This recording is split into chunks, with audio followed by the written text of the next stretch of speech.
Connection समझ गया। Computer का, कंप्यूटर, इंटरनेट, इंफॉर्मेशन टेक्नोलॉजी, पता नहीं क्यों मेरा एक सिक्स सेंस कहूँ, मुझे 10 साल से ऐसा फील हो रहा था कि इसकी बहुत बड़ी ताकत है। और जिस समय हिंदुस्तान ज्ञान के आधार पर विकास करता था उसका सुवर्ण काल था। फिर एक बार ज्ञान के आधार पर विकास की पालाई, फिर एक बार हिंदुस्तान का स्वर्ण युग में देखा। और जिस चीज में भी इतनी ताकत देखता उसको जानना समझना, और फिर तो उसमें मन इतना लग गया कि कभी रात तो देर देर तक मैं इंटरनेट पर खोया रहता हूँ, बहुत सी सारी दुनिया की चीजों पर बुक शॉप में चला जाता, काफी कुछ देख रहे तो समझो। 10 साल से आप कंप्यूटर से हैं? हाँ, मैं करीब 10 साल से। शायद हिंदुस्तान में जब बहुत कम लोग शुरू में ईमेल करते होंगे, तब से मैं ईमेल से जुड़ा हुआ हूँ। कहते हैं वेबसाइट भी आपने अपनी डेवलप की? हाँ, वेबसाइट मेरी अपनी है, ऐसा नहीं, मैं वेबसाइट के पार्टी की वेबसाइट से भी काफी जुड़ा रहा। मैंने अपने लिए तो कुछ नहीं किया। अच्छा, कंप्यूटर के अलावा आपके और शौक क्या है?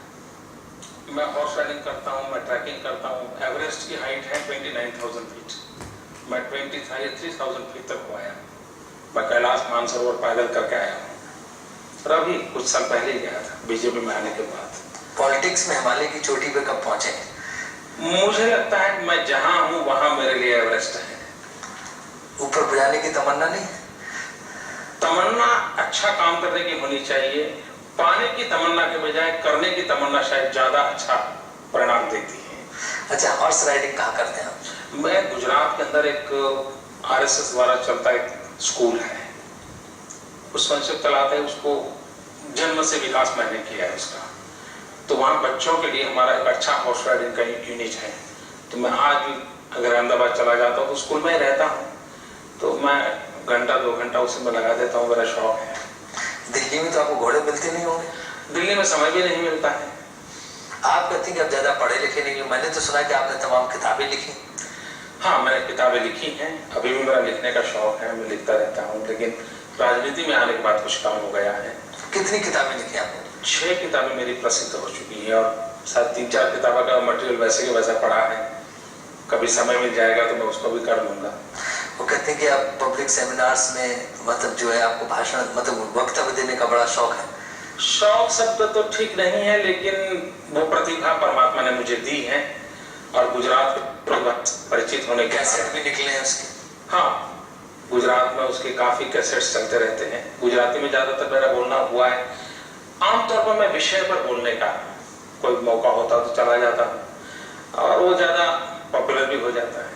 कहते हैं जितने पदाधिकारी हैं बीजेपी के, सबसे ज्यादा टिप टॉप स्मार्ट कपड़ों से, चश्मे से, पेन से, वेशभूषा से आप ही रहते हैं। सबसे रहता हूँ, ऐसी बात है, मुझे अच्छा लगेगा, लेकिन मैं रहना चाहता जरूर। मैं मानता हूँ कि बहुत अच्छे ढंग से रहना चाहिए। तो पार्टी की संस्कृति के थोड़ा विरुद्ध तो नहीं है? मैं, क्योंकि सादगी जो है पार्टी में बड़ा जोर है। मेरे शरीर में कोई भी चीज आपको ऐसे नजर नहीं आएगी जिसमें सादगी ना हो। अच्छे तरीके से रहना, गंदे रहना, जूतों का पॉलिश नहीं किया है, कुर्ता ऐसा है, उसका मेरे आदत नहीं, मैं बचपन से आदत नहीं है। लेकिन मुझे नहीं लगता है कि मैंने कभी कोई महंगी चीज परचेज की है, कभी नहीं। मेरे शरीर में कोई महंगी चीज नहीं होती है, लेकिन मैं साफ सुथरा, धोया हुआ, प्रेस किया हुआ पहनना मुझे अच्छा लगता है।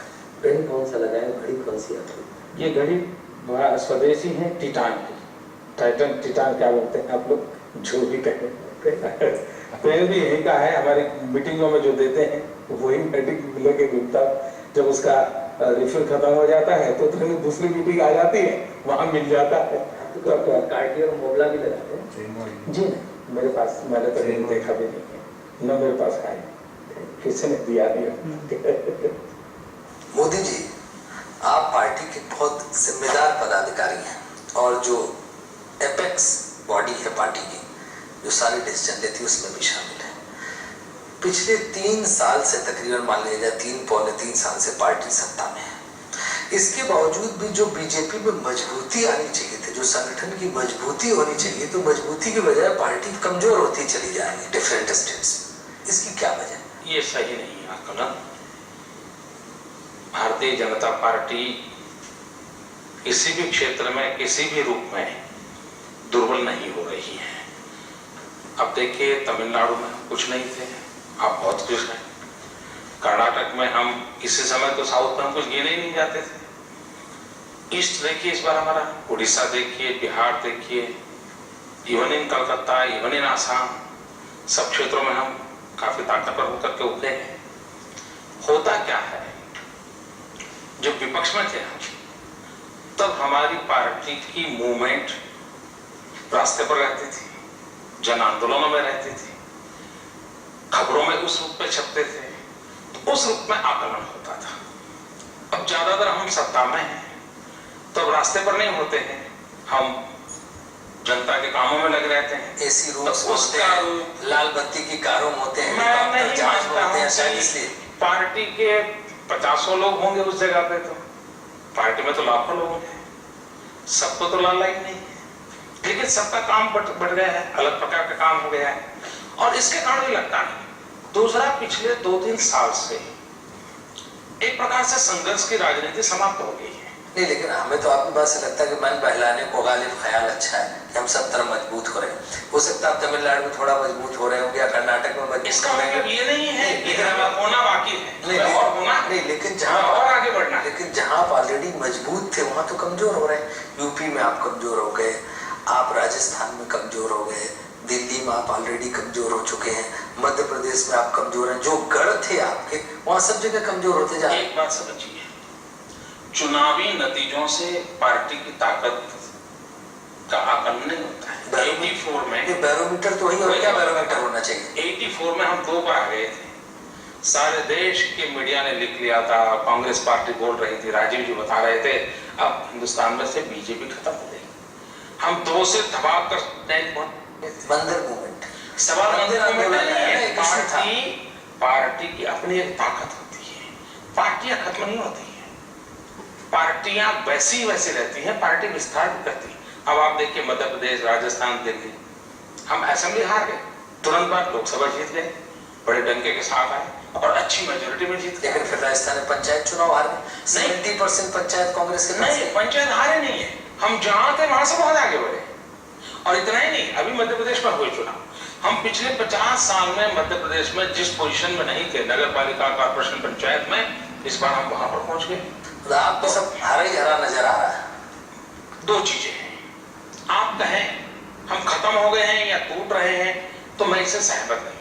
लेकिन अगर आप मुझे पूछते हैं क्या जितना विकास विस्तार हो रहा है आप संतुष्ट हैं, मैं कहूंगा नहीं, मैं संतुष्ट नहीं हूं, हमें और बहुत कुछ करना है। अच्छा, यूपी बिहार के बारे में क्या ख्याल है। बिहार में हम बहुत बड़े हैं, यूपी में हम लोकसभा में हमको लोकसभा के मुकाबले तो नीचे आ गए ना बिहार में। लेकिन नहीं, बिहार में लोकसभा से आप मत जोड़िए, बिहार में लोकसभा मतलब वो आप लोकसभा से जोड़ दीजिए, जहां मतलब वहां मत जोड़िए। दोनों चीजों मैं कहता हूँ, मध्य प्रदेश, राजस्थान, दिल्ली विधानसभा में हार गए थे, वही मैं कह रहा हूँ, लोकसभा में जीत गए। बिहार का जहां तक सवाल है, हम सीटें जितने लड़ रहे थे उसकी तुलना में हम बहुत अच्छा रिजल्ट लेके आए। लेकिन एक चीज बताइए, एक बात लगातार अनुभव की जा रही है, लोगों के दिमाग में भी है कि बीजेपी की कीमत पर जो एलाइज हैं वो फल फूल रहे हैं, मोटे हो रहे हैं, बढ़ रहे हैं। इसके उदाहरण आपको देता हूँ, जैसे आज हरियाणा में क्या है, आज आप चौटाला की मर्सी पर हैं, चौटाला की दया पे हैं, चौटाला की कृपा पे हैं। उड़ीसा में क्या हुआ, आज आप बीजू जनता दल यानी कि नवीन पटनायक की दया पे हैं, नवीन पटनायक की कृपा पे हैं। इसी तरह से हर जगह एलाइज बढ़ते जा रहे हैं और आपकी कीमत पे एलाइज फल फूल रहे हैं, आप जो है कमजोर होते चले जा रहे हैं। मैं इसका एक पॉलिटिकल साइंस का स्टूडेंट के नाते दूसरे रूप में एनालिसिस करता हूँ। अब देखिए, हम हरियाणा में कभी नंबर 1 नहीं थे, हरियाणा में हम हमेशा जूनियर पार्टनर रहे, हमेशा, और जूनियर भी क्या, माइनर पार्टनर है, तो नेग्लिजिबल पार्टनर, माइनर है, पहले से माइनर है, पहले से माइनर है। आपका अपना वोट बैंक नहीं है वहाँ हरियाणा में, है, बहुत कम है, बहुत कम है। लेकिन रियलिटी में आपको बता दूं, जब स्टेट के चुनाव होते हैं तो स्टेट में बीजेपी की लीडरशिप और अन्यों की लीडरशिप की तुलना में हम काफी नए हैं, कम परिचित हैं, तो उसका लाभ जो बड़ा परिचित चेहरा है या पुराना सत्ता में रहा हुआ चेहरा है, उसको उसका फायदा मिलता है, और ये फायदा मिलने वाला है। और ये बात सही है कि कोएलिशन पॉलिटिक्स जो है ना, उस पर किसी ने कुछ न कुछ छोड़ना होता है। आज हम उस जगह पर है कि हमें थोड़ा बहुत छोड़ना पड़ रहा है, और ये हम मानते हैं कि हमको छोड़ना पड़ रहा है, लेकिन इसके बिना कोई रास्ता भी नहीं है आज। अच्छा, एक चीज आपने नहीं महसूस की कि पार्टी जिस तरह से आंदोलन करती थी, संघर्ष करती थी, वो सब जो है ठप हो गया है। बिल्कुल एसी रूम्स में बैठना, सचिवालय के चक्कर लगाना, ये कार्यकर्ता की नियत बन गई है। ये कहना ठीक नहीं है। अच्छा, कहना ठीक नहीं। आज भी तो केरल में मेरी पार्टी लगातार संघर्ष कर रही है, आज भी जम्मू कश्मीर में मेरी पार्टी लगातार संघर्ष कर रही है। नहीं, हम जैसे एक दो उदाहरण आपको देते हैं। जैसे गुजरात में आरएसएस वाला मामला था, जिस इफेक्टिव तरीके से पार्टी को खड़े होकर अपोजिशन के आरोपों को काउंटर करना चाहिए था, नहीं कर पाए। उत्तर प्रदेश में धर्मस्थल वाला विधेयक, रिलीजियस प्लेसेस वाला, इतना बढ़िया विधेयक आ नहीं सकता, लेकिन पार्टी उसको उस मुद्दे पर लड़ नहीं पाई। तो ये देखा गया है कि लड़ाई छोड़ के अब सुस्ताने लगे हैं कार्यकर्ता, सुस्ताने लगे हैं नेता, मिडिल रैंक लीडरशिप। मुझे लगता है हम जब निर्णय के पोजीशन में होते हैं, निर्णय हमारे हाथ में होता है करना, तब हमें रास्ते पर लड़ाई नहीं लड़नी होती। हमारी ताकत, हमारा दम हमारे पॉलिटिकल विल पावर में होता है। हमारा पॉलिटिकल विल पावर हमारे डिसीजन से जुड़ा हुआ होता है।